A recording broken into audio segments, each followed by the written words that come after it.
জয় গৌ জয় নিতাই, রাধে রাধে বন্ধুরা, কেমন আছো তোমরা সবাই? আশা করছি সবাই খুব ভালো আছো। আমিও মোটামুটি ভালো আছি, খুব ভালো নেই।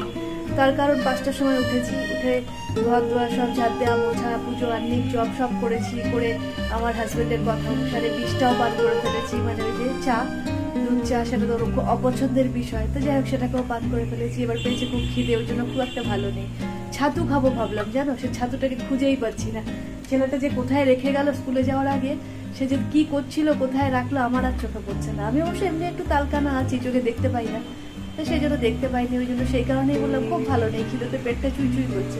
ওই জন্য মেয়েকে এখন মুড়ি দিতে যাচ্ছি, 8টা বাজে, মেয়েকে মুড়ি দিতে যাচ্ছি, ওর থেকে এক গাল খাবো। খুব খিদে পাচ্ছে, ভালো লাগে না। সে কখন উঠেছি বলো তো, এরপর খিদে পায় না। আর আমার হাজবেন্ড শুনলে এখনই বলবো তোমাকে কি কেউ খেতে বারণ করেছে। যাই হোক সেটা কথা না, ভাতটা চাপিয়ে এসেছি আলু ভাতে দিয়ে, পান্তা ভাত রয়ে গেছে। এখন মুড়িটা ওকে দিয়ে একটু এক গাল নিজেও খেয়ে নিই, খুব খিদে পাচ্ছে।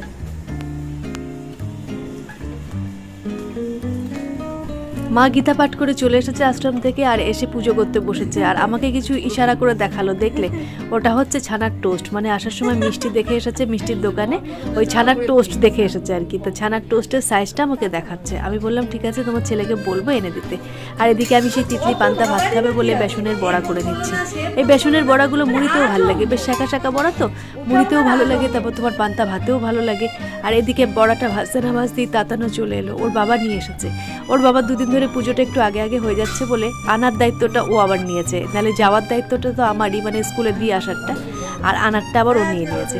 যাক, তাতান এখন হাত পাটা ধুক, জামা কাপড়টা ছাড়ুক, সবাইকে ভাতটা দিয়ে নিজেও ভাতটা খেয়ে নিই। জল খাবারটা খেয়ে চলে এসে মাছ কটা ধুয়ে নিলাম, মানে পাবদা মাছ আর মাছ নিয়ে এসছে, এগুলো ধুলাম। আর এখনো বেলে মাছটা বসে বসে কাটছি। আজ একটা জায়গায় যাব, একটা জায়গায় বলতে ডাক্তারখানায় যাব, দেখো মাছও এনেছে কারি। এই 3 রকম মাছ করতে কত সময় লাগবে। যাই হোক মাছগুলোকে তো নুন হলুদ মাখিয়ে রেখে দিলাম, এখনো রান্নাবান্নাটা পড়ে রয়েছে।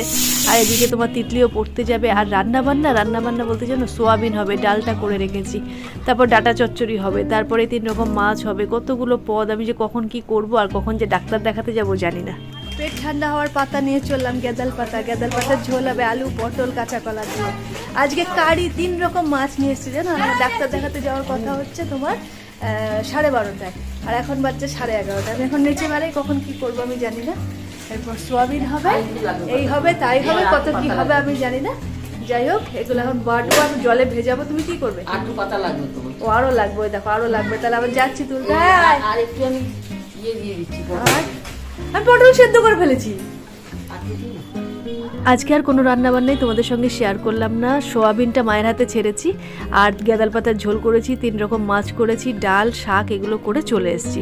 এবার টোটোয় করে চললাম ওই ডাক্তারখানায়। তাতানের বাবা তো আগেই চলে গেছে, এবার ডাক্তার দেখিয়ে বাড়ি ফিরবো, খাবো দাবো, তারপরে আবার বিকালে তোমাদের সঙ্গে কথা হবে। বিকেলবেলায় নিজের শহর ছেড়ে অন্য এক শহরে এসে উপস্থিত হয়েছি। তাতানের বাবার একটু কাজ ছিল কৃষ্ণনগরে, তো সেই কাজটা মিটিয়ে এখন মোমোর দোকানের সামনে দাঁড়িয়ে রয়েছি। মোমোর দোকানের সামনে দাঁড়ালাম তার কারণ হচ্ছে এখানে দেখলাম পনির ভেজ মোমো পাওয়া যায়। তো আমাদের নবদ্বীপে তো সবই চিকেন মোমো ছাড়া পাওয়া যায় না, আর ভেজ মোমো বলতে খেয়েছি হচ্ছে শুধু উত্তরবঙ্গ আসামে। তো সেই জন্য এখানে বেশ পনির মোমোটা পেয়ে ভালোই লাগলো, মনে হলো দেখি একটু খেয়ে কেমন। আর তার আগে তাতানের বাবা মুড়ি কিনেছে, সঙ্গে একটুখানি ওই তোমার ফুলুরি কিনেছে। এই ফুলুরিটাও বেশ খেতে ভালো। ওকে দেখো, ও তো চললো ওই প্রান্তে দাঁড়াতে, আর তাতানের খিদে পেয়ে সে একটুখানি ফুলুরি আগে খেয়ে নিল, আর এখন দিয়ে দিয়েছে মোমোটা। তা আমরা 1 প্লেট বাড়িতে নিয়ে যাবো বলে অর্ডার করলাম, আর 1 প্লেট এখানে নিয়ে বসে খেলাম। মোমোটা কিন্তু খুব ভালো লেগেছে, জানো তো। পনির ভেজ মোমো আমি আগে খাইনি, খুব সুন্দর লাগলো খেতে। চলে এলাম কৃষ্ণনগরে, জানো আজকে বিকালবেলা কৃষ্ণনগর গেছিলাম, একটুখানি দরকার ছিল। দরকারটা মেনলি হাজবেন্ডেরই ছিল, দিয়ে ও বললো চলো ঘুরে আসবে, নবদ্বীপে এদিক ওদিক ঘুরতে যাবো করছো, তাহলে চলো কৃষ্ণনগর থেকেই ঘুরে আসবে। সেই জন্য গেলাম কৃষ্ণনগরে, গিয়ে ঘুরে টুরে চলে এলাম। আর আজকে কি বিভৎস গরম, বাপরে বাপ, বাসে যখন যাচ্ছি জীবন বেরিয়ে যাচ্ছে। তারপরে কৃষ্ণনগরে যখন নামলাম তখন একটু ঠান্ডা হাওয়া টাওয়া দিল। আসার সময় না নৌকাতে প্রচন্ড হাওয়া দিচ্ছিল গঙ্গায়, মনে হচ্ছিল ওইখানেই বোধহয় একটা বিছানা পেলে ঘুমিয়ে পড়লেই হয়, তো সে তো হবে না। যাই হোক ফিরলাম, ফেরার পরে গাটা ধুলাম, ধুয়ে মা ভাত দিয়ে দিল। 9টা বাজছে, বেশি বাজেও নি, 9টা বাজছে। দিয়ে মা বললো যে ভাত দিয়ে দিই। মা মনে হয় মুড়ি টুড়িও খায়নি সন্ধ্যাবেলায়। আর সে আমি তাতার মোমো খেয়েছিলাম, তিতলির জন্য নিয়ে এলাম নিরামিষ মোমো, মানে পনির মোমো আর কি। আর মাদের জন্য ফুলুরি নিয়ে এসেছিলাম, ওর বাবা মুড়ি খেয়েছিল সেই ফুলুরি, তো ফুলুরি নিয়ে এসেছিলাম। আর মা তো এখন ভাত দিয়ে দিয়েছে, তো ভাত খেতে বসবো, তাতানকে আবার খাওয়াতে হবে তো। আর এরপরে এখনো বাদ বাকি অনেক কাজ আছে, 1 ডাই জামা কাপড়, সেগুলো তো তুলেছে মেয়ে, এবার গোছা তুলতে হবে, সেগুলো গোছানো টোছানো হয়নি। তো যাক, ভাতটা যখন দিয়ে দিয়েছে আগে খেয়ে নি, খাওয়ার পর গোছাবো, তাহলে একটুখানি হাঁটা চলাও হয়ে যাবে, আর তোমার একটু হজম হতেও সুবিধা হবে। এই আর কি ব্যাপার। তো যাক, ওরা খেয়ে নিচ্ছে, আমার ভাতটা আবার ঠান্ডা হয়ে যাবে। আর তরকারি তো ছিলই, দুপুরবেলার যা থাকার সবই ছিল। ওই একবেলার কাজটা দুবেলায় আমি সেরে রাখি, মোটামুটি একটু তরকারি রেখেই দিই, যাতে তোমার ওই হয়ে যায়, আর কিছু বিশেষ করতে না হয়।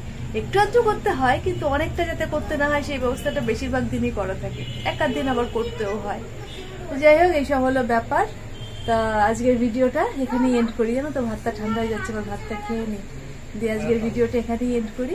আবার পরের দিন তোমাদের সঙ্গে দেখা হবে। ততক্ষণ ভালো থাকো সবাই, সুস্থ থাকো, টাটা। আমার একদম চোখ জুড়ে যাচ্ছে, এদিকে ঠান্ডা হাওয়া দিচ্ছে আর মনে হচ্ছে খাবো না, শুয়ে পড়ি, কিন্তু তার জো নেই গো। এখন পরপর অনেকগুলো কাজ আছে, তো সেই কাজগুলো করব, করে শোবো।